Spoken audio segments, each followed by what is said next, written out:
ಪೀಣ್ಯ ಮಾರ್ಗದ ಮೆಟ್ರೋ ಸೇವೆಯಲ್ಲಿ ಇವತ್ತು ವ್ಯತ್ಯಯವಾಗ್ತಾ ಇದೆ.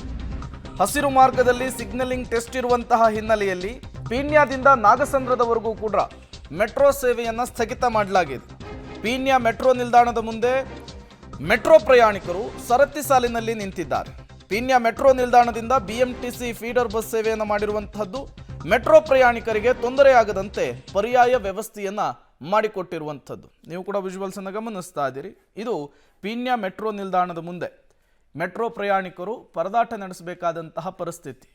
ತತ್ಕ್ಷಣಕ್ಕೆ ಈ ರೀತಿಯ ಒಂದಿಷ್ಟು ಕ್ರಮಗಳನ್ನು ತೆಗೆದುಕೊಂಡು ಬಿಟ್ರೆ ಮೆಟ್ರೋ ಪ್ರಯಾಣಿಕರು ಏನು ಮಾಡಬೇಕು ಅಂಥೇಳಿ ಪ್ರಶ್ನೆಯನ್ನು ಕೂಡ ಮಾಡ್ತಿದ್ದಾರೆ.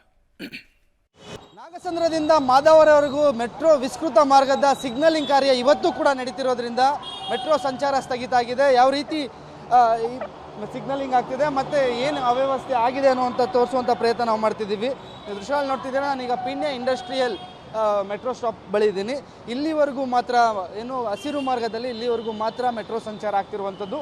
ಇಲ್ಲಿಂದ ಜರಳಿ ಕ್ರಾಸ್ ಆಗಿರ್ಬೋದು, ದಾಸಳ್ಳಿ ಆಗಿರ್ಬೋದು, 8ನೇ ಮೈಲಿ ಮತ್ತು ನಾಗಸಂದ್ರ ಈ ಮಾರ್ಗದಲ್ಲಿ ಏನು ಮೆಟ್ರೋ ಸಂಚಾರ ಆಗ್ತಿತ್ತು ನಾಗಸಂದ್ರವರೆಗೂ, ನಾಗಸಂದ್ರಕ್ಕೆ ಹೋಗುವಂಥ ಮೆಟ್ರೋಗಳು ಮತ್ತು ನಾಗಸಂದ್ರದಿಂದ ಪೀಣ್ಯ ಇಂಡಸ್ಟ್ರಿಯಲ್ ಏರಿಯಾಗೆ ಬರುವಂತಹ ಮೆಟ್ರೋಗಳು ಈಗ ಸಂಪೂರ್ಣವಾಗಿ ಇವತ್ತು ಕೂಡ ಅಂದರೆ ಕಳೆದ 3 ದಿವಸದಿಂದನೂ ಸಹ ಇದೇ ಮಾರ್ಗದಲ್ಲಿ ಸಿಗ್ನಲಿಂಗ್ ಕಾರ್ಯದ ಪ್ರಯುಕ್ತ ಮೆಟ್ರೋನ ಇಡೀ ದಿವಸ ಸಂಚಾರವನ್ನು ಸ್ಟಾಪ್ ಮಾಡಿ ಸಿಗ್ನಲಿಂಗ್ ಕಾರ್ಯವನ್ನು ಮೆಟ್ರೋ ಸಿಬ್ಬಂದಿಗಳು ಮಾಡ್ತಿದ್ರು. ಇವತ್ತು ಸಹ ಇದೇ ರೀತಿಯ ಕೆಲಸ ಮಾಡ್ತಿರೋದ್ರಿಂದ ಇವತ್ತು ಸಹ ಪೀಣ್ಯ ಇಂಡಸ್ಟ್ರಿಯಲ್ ಏರಿಯಾದಲ್ಲೇ ಅತಿ ಹೆಚ್ಚು ಪ್ರಯಾಣಿಕರು ಕಾಣಿಸ್ಕೊತಿರೋದು. ಯಾಕಂದರೆ ಮೆಟ್ರೋ ಇಲ್ಲಿಗೆ ಕೊನೆ ಆಗ್ತಿರೋದ್ರಿಂದ ಮತ್ತು ಮೆಟ್ರೋ ಇಲ್ಲಿಂದನೇ ಶುರು ಆಗೋದ್ರಿಂದ ಗ್ರೀನ್ ಲೈನಲ್ಲಿ ಎಲ್ಲರೂ ಬಂದು ಇಲ್ಲೇ ಮೆಟ್ರೋ ಹತ್ಕೋತಿದ್ದಾರೆ.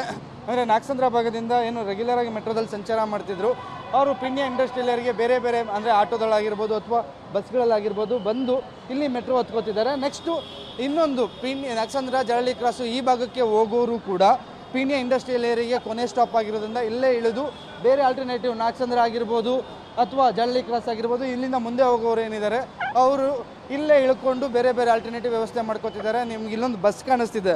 ಈಗಾಗಲೇ BMTC ಅವರು ಕೂಡ ನಾಗಸಂದ್ರದವರೆಗೂ ಅಂದರೆ ಪೀಣ್ಯ ಇಂಡಸ್ಟ್ರಿಯಲ್ ಏರಿಯಾದಿಂದ ಇಲ್ಲಿ ಮೆಟ್ರೋ ಸ್ಟಾಪಿಂದ ನಾಗಸಂದ್ರವರೆಗೂ ಬಸ್ಸಿನ ವ್ಯವಸ್ಥೆನೂ ಮಾಡಿದ್ದಾರೆ. ಆದರೆ ಬಸ್ಸಲ್ಲಿ ಹೋಗೋದಕ್ಕೂ ಮೆಟ್ರೋದಲ್ಲಿ ಹೋಗಿ ರೀಚ್ ಆಗೋದಕ್ಕೂ ತುಂಬ ವ್ಯತ್ಯಾಸ ಇರುತ್ತೆ. ಅಷ್ಟರ ಮಟ್ಟಿಗೆ ಏನು ಬಸ್ಸಲ್ಲಿ ಅಂದರೆ ಟ್ರಾಫಿಕ್ ಇರುತ್ತೆ. ಆ ಕಾರಣಕ್ಕೆ ಬಸ್ಗಿಂತ ಮೆಟ್ರೋ ಬೆಟರ್ ಅಂದ್ಕೊಂಡು ಜನ ಹತ್ತಿರ್ತಾರೆ.